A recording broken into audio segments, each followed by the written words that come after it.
Olá, é uma alegria estar de regresso, juntar-me aqui a si, que está desse lado aí em casa, onde estiver neste momento, e podermos fazer juntos a Voz da Esperança. É um programa onde continuamos como há tantos anos, desde 1967. É uma longa história, bem mais velha do que a minha própria vida, na qual uma história que a Voz da Esperança tem estado presente como parte desta grande proclamação por este país inteiro, Portugal, uma proclamação sobre os fundamentos para a nossa esperança que encontramos em Jesus, na sua palavra e, sobretudo, na sua maravilhosa promessa de que um dia vai voltar e vamos conhecer uma nova história. Por isso, aqui na Voz da Esperança, este é o nosso tema central, é sobre ele que falamos, é sobre ele que partilhamos consigo, mas também cantamos sobre este tema maravilhoso. É isso que vamos ouvir agora mesmo nas vozes do quarteto Voz da Esperança.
Vamos a isso. Trago-lhe uma pergunta para começarmos, uma pergunta que ecoa há muitos anos e uma pergunta que ecoa aos ouvidos e na mente de muitas pessoas, em corações simples ou em mentes brilhantes. Ao longo de séculos e gerações, surge uma pergunta que diz respeito a um homem. Quem é este homem? Falo-lhe de Jesus e quem é Jesus?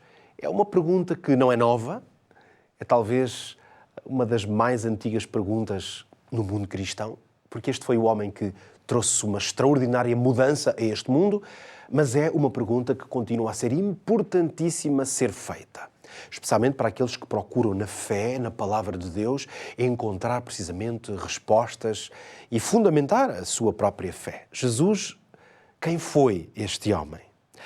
Nasceu num lugar esquecido, lá atrás no tempo, um lugar sem grande relevância, cresceu numa pequena vila sem fama, que é para não dizer com má fama. Foi um homem que nunca escreveu um livro, nem nunca liderou um exército, nunca ocupou um cargo de grande importância ou um trono aqui na Terra. E, no entanto, este mesmo homem, com esta descrição e biografia tão simples, ele divide a história em duas partes. Antes dele e depois dele, Cristo. As suas palavras foram tão poderosas que não foram apenas palavras bonitas ou alguém com uma boa capacidade oratória ou de escrita. As palavras de Jesus têm trazido e experimentado na vida de muitas pessoas o poder dessas palavras. As suas ações, elas não foram apenas simbólicas, foram sobrenaturais, trouxeram o poder de Deus. E quem o viu e se confrontou com ele, quem cruzou o seu caminho quando Jesus aqui esteve, não ficou indiferente. O que é interessante é que tudo isto podia ser dito, talvez até, de algum grande personagem da história que tenha marcado e tenha feito algo de extraordinário, mas há uma grande diferença. Hoje, envolvidos milhares de anos, séculos de história, milhões de pessoas continuam a seguir Jesus, a escutar a sua palavra.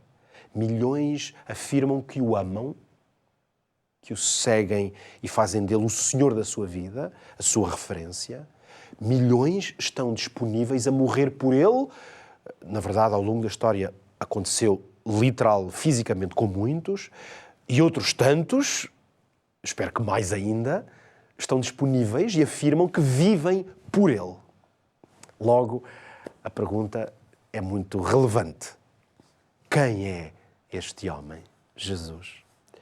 E é uma pergunta que eu acredito que o mundo precisa de resposta, não apenas o mundo como um todo, mas também o nosso mundo interior, o seu mundo. E esta é uma pergunta interessante e tão relevante que o próprio Jesus a colocou. Já ouviu talvez falar desta história? Está registada por Mateus, o primeiro evangelho que encontramos na nossa Bíblia.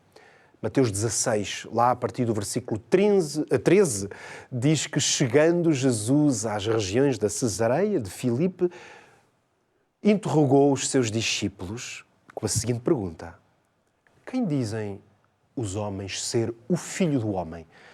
Ora, era uma pergunta a respeito de si próprio, porque Jesus, ele se designava com este título, Filho do Homem.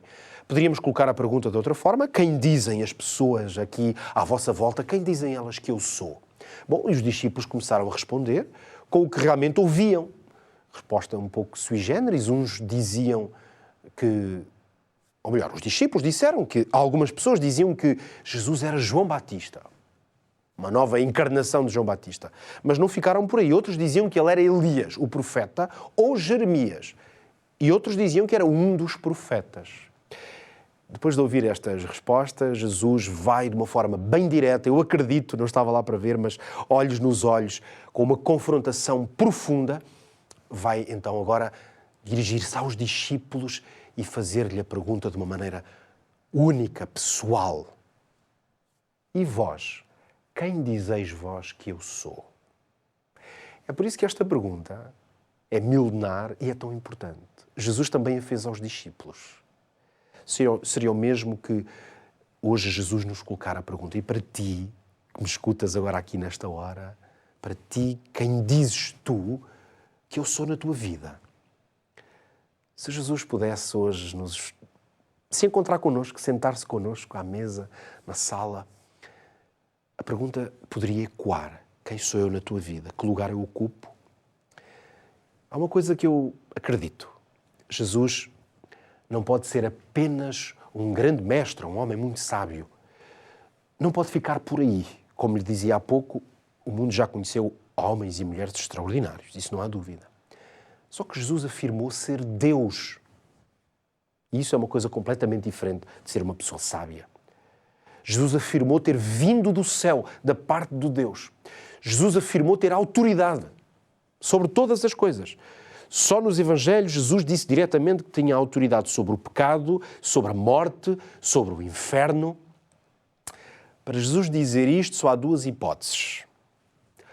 Ou Jesus era louco, ou seja, estava inconsciente da loucura de dizer coisas como estas e fazer estas afirmações. Isto seria a primeira hipótese. E, portanto, Jesus era uma pessoa fora de si, inconsciente. Segunda hipótese, era mentiroso, ou seja, tinha consciência, sabia que fazer estas afirmações não era nada verdade, mas fazia-as, eventualmente, para ganhar alguma coisa, ter algum benefício. Ou então temos uma terceira hipótese.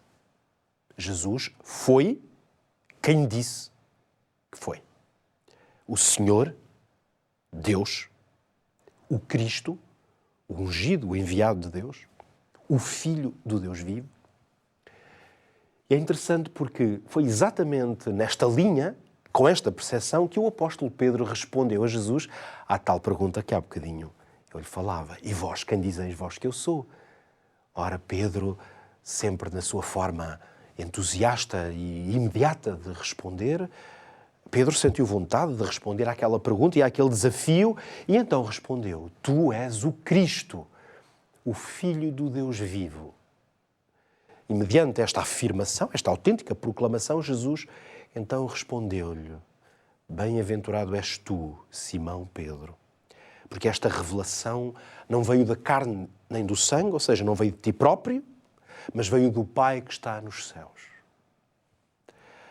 Meu querido amigo, há uma coisa que queria dizer-lhe, é que saber quem é Jesus, e portanto conseguir responder a esta pergunta que hoje aqui trazemos, muda tudo, muda muito mesmo. Porque se Jesus é quem diz, quem afirma ser, então a nossa vida pertence-lhe. E assim sendo, Jesus já não é apenas um bom exemplo, uma pessoa que teve uma boa conduta moral. Jesus então é o Rei dos Reis, é o Senhor do universo e da nossa vida, é o Salvador, é a verdade, é aquele que detém os mistérios da vida e o poder. Lembra-se daquelas palavras lá registadas em João, o Evangelho de João? Provavelmente já ouviu isto, já leu, já ouviu algures, tantas vezes talvez. João 14:6, Jesus disse: Eu sou o caminho, a verdade e a vida, ninguém vem ao Pai senão por mim. Que tremenda afirmação. Não se trata de uma arrogância, porque Jesus não afirmou ser o que não é uma verdade estabelecida e que Jesus deu evidências disso. Ele é o único que passou por essa experiência de morrer como nós todos naturalmente morremos, mas porque o salário do pecado é a morte e Jesus não pecou, ele ressuscitou. Ou seja, conquistou o poder da morte. Por isso Jesus é o único que venceu o pecado e, portanto, todas as tendências naturais e carnais para afastar-se de Deus, venceu o inferno, que é o lugar onde os mortos habitam. O inferno é o lugar da morte. É esse lugar de ausência total. Ele venceu, portanto, a morte. Há um texto da Bíblia que eu gostava ainda de partilhar consigo. E, como costumo fazer com alguns textos, vou desafiá-lo a abrirmos a Bíblia. Não sei se aí em casa tem a sua Bíblia e poderia acompanhar-me. Se for o caso, fica precisamente o desafio. Eu vou abrir a minha Bíblia aqui nas palavras do apóstolo Paulo. Já tinha aqui preparada a minha Bíblia neste texto. Colossenses. Se tiverem a sua Bíblia à mão, se calhar até me pode acompanhar. Colossenses, nós vamos ler aqui no primeiro capítulo e vamos ler aqui alguns versículos, o 15, o 16. O apóstolo Paulo está precisamente a falar sobre Jesus, descrevendo a realidade da natureza de Jesus.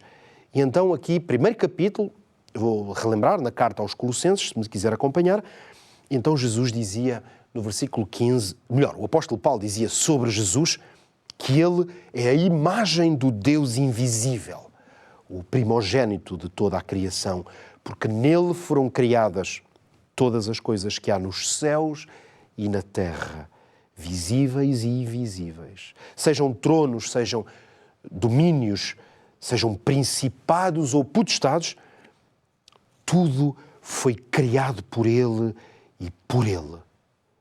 Ele é antes de todas as coisas e todas as coisas subsistem por Ele. Que incrível afirmação!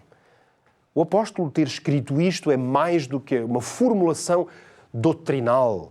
É um chamado. Isto é um chamado. Porque se Cristo, sendo tudo isto, então Ele é aquele que merece o tudo. Ele não apenas é digno da nossa adoração, mas de uma entrega total. Porque se Ele é antes de todas as coisas e o Senhor de todas as coisas, mesmo se quando lemos aqui nos Evangelhos encontramos a vida, a obra de Jesus e vemos-lo como um homem, percebemos que Ele é o Senhor de todas as coisas. E essa é a resposta. Quem é este homem? Aquele que tem a autoridade total, o soberano. Mas neste caso um soberano que nos conhece. É por isso que então, se Ele é o Senhor de tudo, Ele também pode ser o Senhor do seu coração, o Senhor da sua fé, o Senhor da sua obediência. Por isso, a pergunta era: conheces quem é Deus, quem é Jesus Cristo? Mas a pergunta que agora a nós se coloca é mais profunda e pessoal.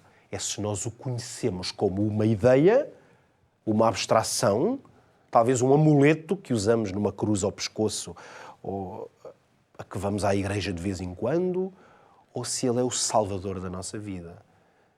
A pergunta mais pessoal do que apenas quem Ele é se tu tens respeito pela ideia de que Cristo é aquele que sempre ouviste falar, talvez na cultura, ou se a tua vida está rendida a Ele. Há uma diferença entre saber coisas sobre Jesus e tê-lo recebido no coração. E esta diferença é absolutamente essencial na resposta à pergunta: quem é Jesus? Se eu fiz esta pergunta, não foi com o intuito de que fosse possível ter uma resposta racional, com evidências sobre quem Ele é, sobre onde viveu ou se existiu. Há uma dimensão muito mais pessoal e espiritual e essa pergunta continua a existir e a clamar. E tu, quem dizes que eu sou? Perguntava Jesus. O apóstolo Paulo, ainda voltando a ele, em Romanos, na sua carta aos Romanos, lá no capítulo 10, versículo 9 e 10, tem a seguinte frase. Ouça com atenção. Se com a tua boca confessares ao Senhor Jesus e no teu coração creres que Deus o ressuscitou dos mortos, então serás salvo. Porque com o coração se crê para a justiça, mas com a boca se faz confissão para a salvação. Hoje, aí desse lado, meu querido amigo ou minha amiga, se confessar que Jesus é o Senhor, quer dizer que confessa significa que é mais do que acreditar, é isso ser a proclamação da sua vida. Se crer que Ele é o Filho de Deus, então não há razão nenhuma para se sentir ou para estar perdido. É isso que dizia o apóstolo, é isso que é estar salvo, é não estar perdido. Parece óbvio, mas não estar perdido tem várias implicações. É não estar perdido nesta vida, é ter sido achado. E isso é estar em Cristo. É, de repente, a nossa própria vida e a nossa história fazerem um sentido completamente diferente. Porque Cristo nos dá esse sentido. Quem é este homem? Este homem é Deus conosco. O nome dele é Jesus e Ele está aqui. E Ele espera por uma resposta. A voz de Jesus, o seu exemplo, estão hoje presentes na nossa vida e podem ser parte da nossa experiência. Convido a ouvir como que uma voz mansa e suave. E é a voz de Jesus que chama para não apenas reconhecer que Ele existe ou quem Ele é, não apenas conhecer por letra o que a Bíblia conta sobre a sua vida, mas estar disponível para uma experiência muito mais profunda e pessoal com Ele. Ouça esta voz mansa e suave.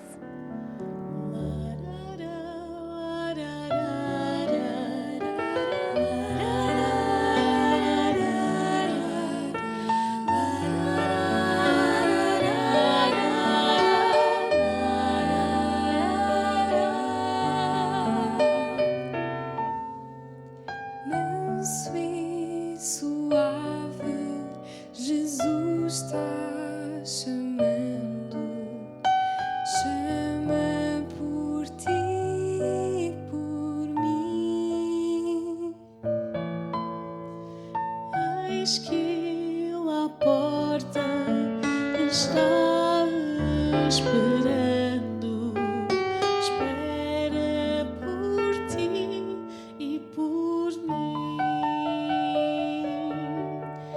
Vem já.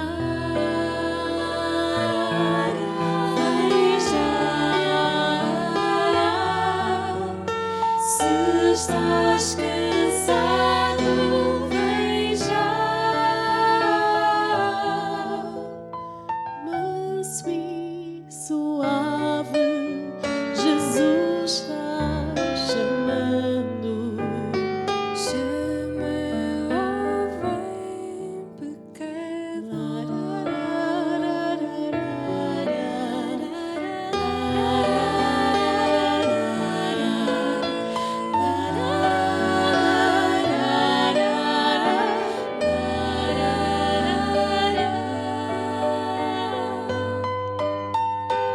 Correm os dias, as horas se passam, passam por ti e por mim.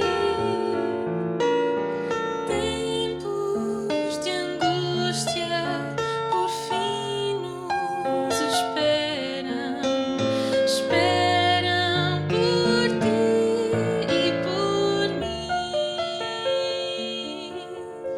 Vem já,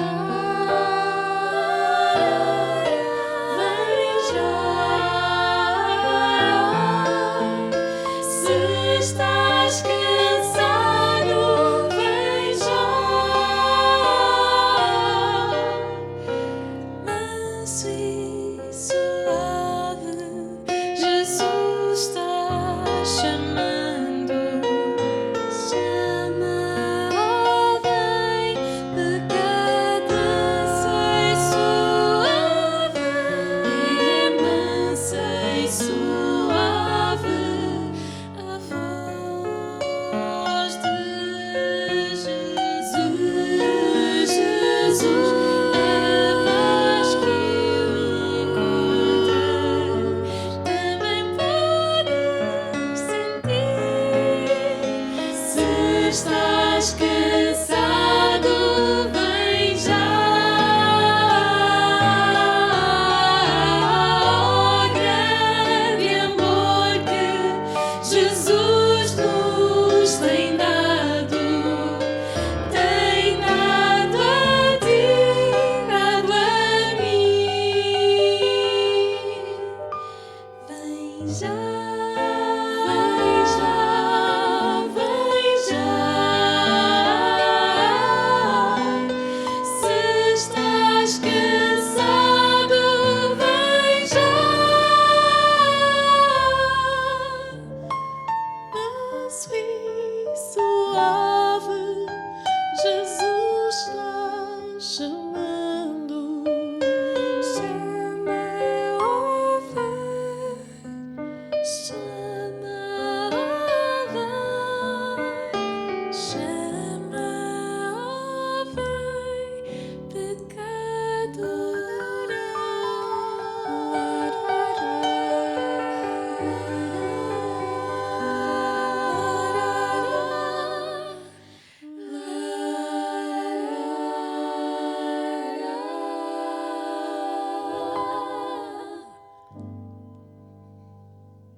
Escutou esta voz?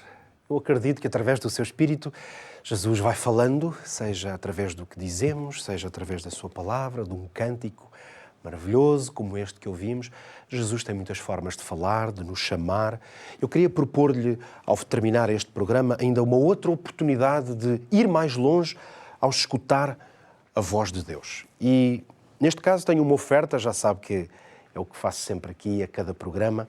Hoje vou apresentar-lhe aqui uma oferta que, se a memória não me falha, é a primeira vez que a vou partilhar aqui consigo. Aliás, é uma das mais recentes revistas de esperança, é um guia de estudo para o ajudar a conhecer melhor Jesus, precisamente, e o que a Bíblia revela sobre ele. Neste caso, está associado este tema a um programa que pode assistir aqui na Novo Tempo. Ele é produzido há muitos anos, um dos grandes sucessos, podemos dizer, da Novo Tempo Brasil.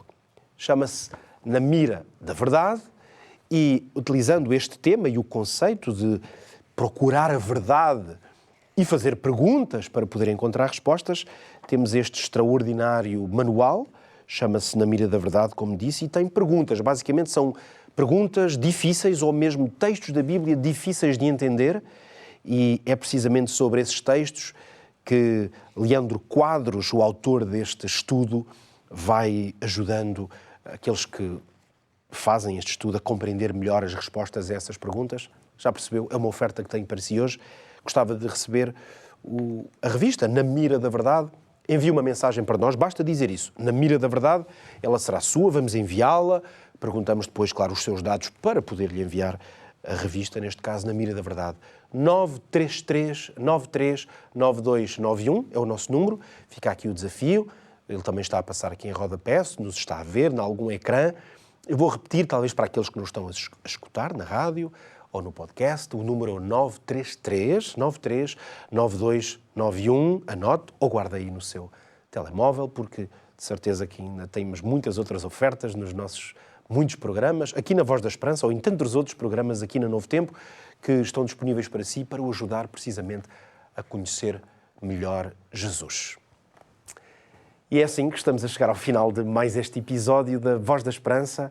Foi um prazer ter estado consigo aqui deste lado, foi um prazer para mim ainda mais especial ter falado sobre Jesus e tê-lo ajudado a refletir sobre esta maravilhosa e profunda pergunta: quem é Jesus? Quem é este homem? Continua a descobri-lo, a abrir espaço na sua vida para ele, para o que ele quer fazer na sua vida, e continua aqui com a Novo Tempo, que o está a acompanhar, está ao seu lado, precisamente para o ajudar a conhecer melhor Jesus. Voltamos a estar juntos no próximo episódio. Até lá, que Deus o abençoe. Mantenha-se à escuta, não apenas aqui da Novo Tempo, mas mantenha-se sobretudo conectado com Jesus. Ele é a Voz da Esperança.